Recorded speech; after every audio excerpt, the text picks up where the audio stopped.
და მეგვატოვა საკომა მქონდა და ფინანსების გამო ვერ უმკურნალეთ და სამწუხაროდ გარდაიცვალა. 3 წლის შემდეგ ვზდი მე. ბავშვებს სჭირდებათ, რა თქმა უნდა, დიდი დახმარება. ესენი არიან მოვალეობის დარჩენილები, დედის გარეშე აკერული წელი ხდება. შვილებს გადაყოლილი დედა იყო, რაც დედა აღარ ყავს ჩვენი ცხოვრება, სულ უკან წავიდა. არიან გაჭირებულები, ხან სახლში არიან ქირით, ხან მეორეში ქირის გადახდის საშუალებაც არ აქვთ. მამამისი მუშაობს მართალი, მაგრამ 4 შვილს და 4 შვილს გაწოდა უნდა მე მგონი და კაცისთვის ძალიან ძნელია ამ პრობლემის მოგვარება.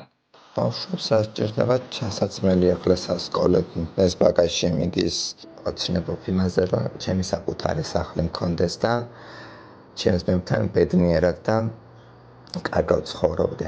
ძალიან დიდი მადლობელი დარჩები, ვინც გვერდში დაგვიდგება. ღმერთ მას მაგათ გადაუხადოს ის პატივისცემა, რამცირადაც ჩვენთვის გაიმეტებენ. უფალი ფარადეს მის ოჯახებს და ყოველთვის დალოცულები ყოფილიყვნენ.